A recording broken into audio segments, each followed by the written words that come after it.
O dólar no Brasil acabou de passar a casa dos R$ 5,14 por algumas horas, deu uma recuada e nesse momento que eu gravo o podcast ele está aproximadamente R$ 5,11, o que mostrou aí uma saída bastante forte em relação àqueles R$ 4,90, R$ 5, que era uma faixa que vinha se mantendo durante um bom tempo, né? Criando uma certa estabilidade não muito conhecida, né, para quem está acostumado com os movimentos do dólar em relação ao real.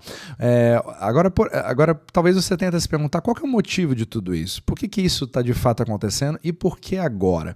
Então é muito fácil você olhar para o Brasil, pensar em toda a discussão política que está tendo agora em relação ao STF, Alexandre de Moraes, Elon Musk, todas aquelas histórias que você deve estar vendo na mídia, ou pensar no risco Brasil, em todas as coisas que estão acontecendo dentro do país e às vezes você acaba esquecendo o que acontece fora do país.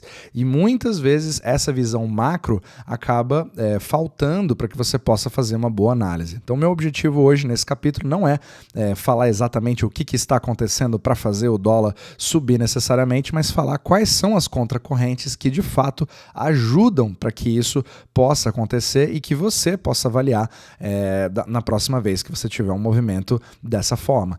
Então, enquanto eu estou fazendo esse capítulo, você percebe que isso não é uma coisa diretamente só do Brasil.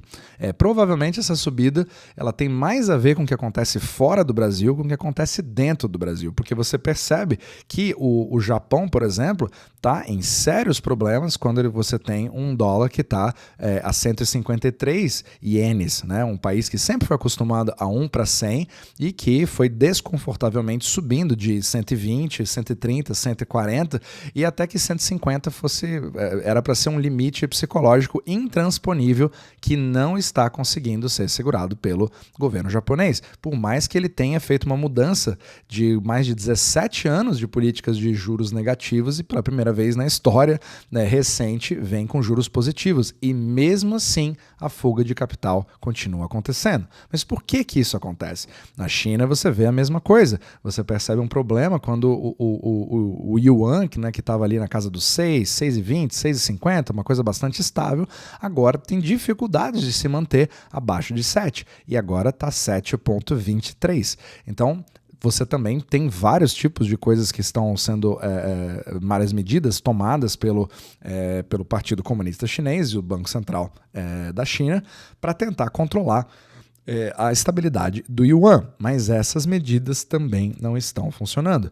Por outro lado, você também avalia a própria Europa, que hoje está na beira do precipício em termos econômicos e que precisa, em algum momento, talvez nos próximos 60 dias, vem mostrando para o mercado que eles devem precisar fazer um corte de juros.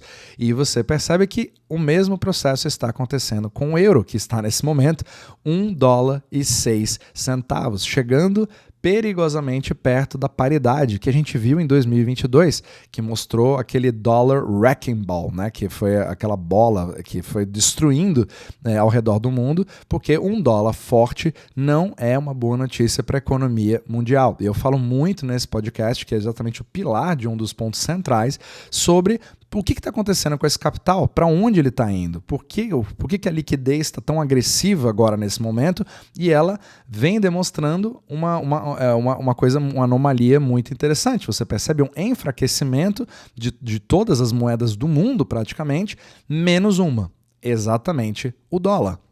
O dólar, que tem aí o seu DXY, que é o índice do dólar, o DXY, né, o DXY, tá, agora que estava crescendo, ele vem crescendo, passando do 100, 101, 102, 103, já passou do 105 e nesse exato momento está a 106. Ou seja, ele vem apresentando uma tendência de força em relação a todas as outras moedas do mundo. Isso também com um movimento bastante drástico que aconteceu, todo mundo pôde acompanhar, como o ouro vem subindo numa velocidade insana, ou seja, uma das commodities mais estáveis que você deveria ter, apresentando um movimento inédito. Até as pessoas que acompanham no ouro, como Peter Schiff, estão extremamente preocupadas, porque você ter um ouro cada vez maior, com um preço cada vez maior, significa que existe medo, existe busca por segurança e liquidez.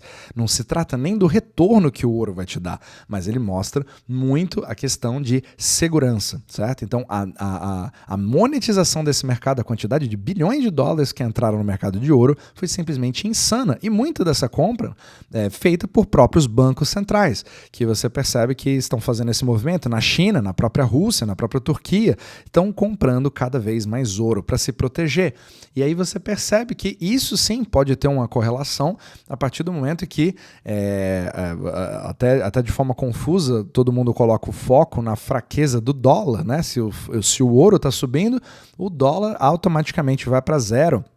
E nós vamos ter esse novo mundo dos países dos BRICS com essa nova moeda lastreada em ouro e está tudo sendo um xadrez 5D contra os Estados Unidos e agora vai ter uma virada do jogo. Mas, na verdade, você percebe o contrário. Você percebe que isso se trata de uma proteção de uma população que está mais preocupada em proteger a sua própria capacidade de compra na sua moeda local do que a sua preocupação de o dólar ir para zero. Na verdade, é o contrário. Você vê que o ouro sobe ao mesmo tempo do que o próprio dólar, e isso deveria ser totalmente contraintuitivo. Por que os dois, em sã consciência, vão subir juntos? Eles deveriam ser ativos não correlacionados ou inversamente correlacionados. Então você percebe uma dissonância cognitiva, porque ninguém consegue explicar absolutamente mais nada. A não ser que você tenha uma visão mais macro, certo? Então, quando você percebe esse tipo de fuga, você vê também um movimento nos bonds americanos, que são usados de colateral, né, no mercado euro-dólar, como eu falo muito nesse podcast. Quando você tem uma compra muito forte deles, você percebe, ou uma movimentação muito forte, porque na verdade ele teve uma venda fortíssima inicialmente, depois teve uma compra mais forte ainda subsequente. E o mercado de bonds não é um mercado para se mexer muito. Então, quando você tem um movimento de 0,5%, 1% ou quase 1,7%, como nós tivemos simplesmente nessa semana, você acende o alerta. Algo está acontecendo. E você percebe que existe o quê? Uma fuga por dólares, uma fuga por segurança, uma fuga por liquidez, é uma necessidade de se pagar empréstimos, uma necessidade de você fluir o capital. Só que quando esse capital começa a ir para ouro e bonds, isso mostra um alerta de que você agora cria problemas para circular esse dinheiro na economia, porque as entidades que estão comprando estão buscando se defender de algo que vai acontecer. O que é esse algo? Eu não consigo dizer.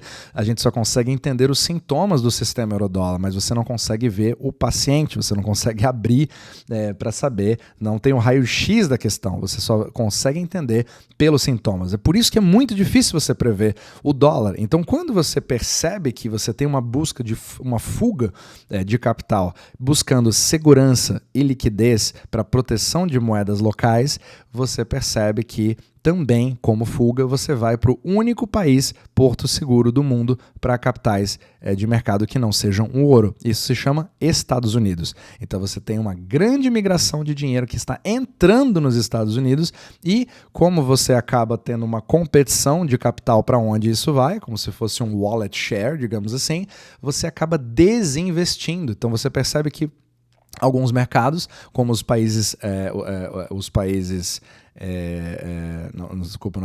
emergentes, né? Antigamente eram subdesenvolvidos, mas agora são os emergentes, eles vêm recebendo desinvestimentos, ou seja, a partir desse momento você suga a liquidez desses países e acaba indo para segurança. Então, você percebe que o Brasil, sendo pego nesse fogo cruzado, você é uma das forças que consegue ajudar a entender, apesar de toda a força da agricultura brasileira, né, do agro, levando esses dólares para o Brasil, você percebe que são sempre contracorrentes. Quem for mais forte naquele momento vai vencer e isso vai sim mudar o dólar para um lado ou para o outro. Percebe? Então, tendo essa visão um pouco mais macro, você consegue entender um pouco do fogo cruzado que é a macroeconomia.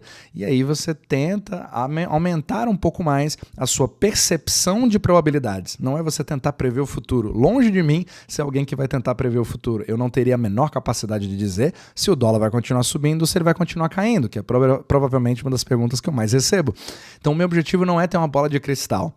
O meu objetivo é tentar analisar o que está acontecendo e quais são as probabilidades de determinados cenários para que você possa tomar as devidas providências e proteger o seu capital e o seu portfólio.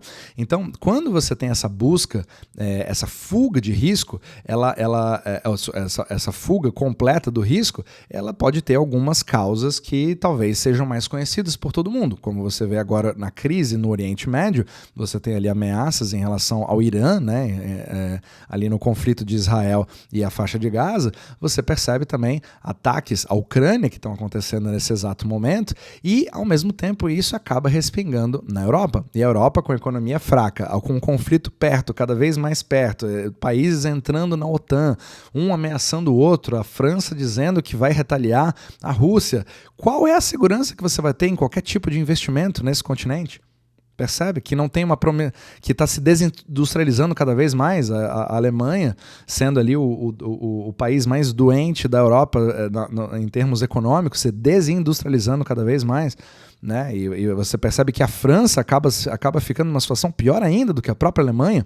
Você acaba fazendo com que tudo isso vire um funil que seja atraída pela gravidade do país chamado Estados Unidos, na busca de seguranças. E aí você percebe isso num movimento fortíssimo, sendo que os juros de longo prazo dos Estados Unidos despencaram. Se os juros caem, isso significa que a compra, a busca de títulos é muito forte, a busca de colateral, de segurança, ou, pior ainda, de instrumentos dolarizados.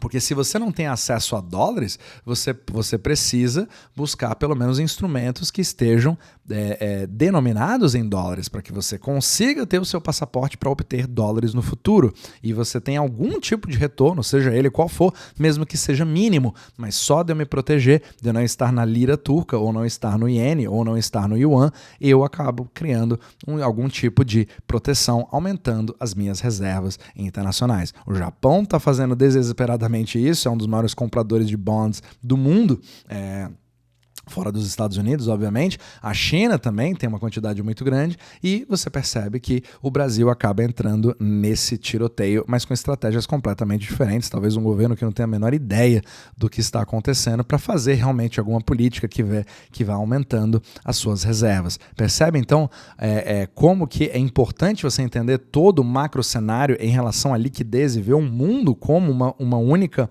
piscina de liquidez para você perceber para que lado vai a água e como você pode enxergar isso ou tentar se proteger baseado naquilo que você enxerga, percebe? Então, isso aqui é só uma forma de aproveitar esse movimento que aconteceu, que é um pouco...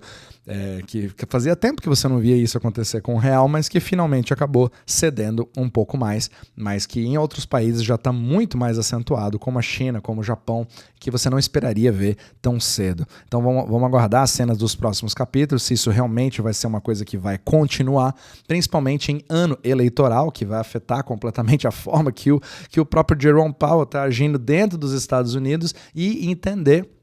Você acaba tendo que ser obrigado a compreender mais políticas internas, domésticas, para você entender o que o Jerome Powell vai fazer, o que pode fazer mais capital fugir para os Estados Unidos. Principalmente se ele achar que a inflação vai voltar e que as políticas de subida de juros acabaram não dando certo, obrigando ele a subir mais ainda, sendo que o mercado estava precificado para justamente você ter pelo menos 3 quedas de juros nesse ano. Percebe como 2024 ficou uma incerteza completa em relação ao que vai acontecer? É isso que eu quero que você preste cada vez mais atenção. Política doméstica americana, o que está acontecendo na Europa, os conflitos no Oriente Médio e toda a dificuldade do Japão e a China, porque eles podem ser justamente o Brasil amanhã.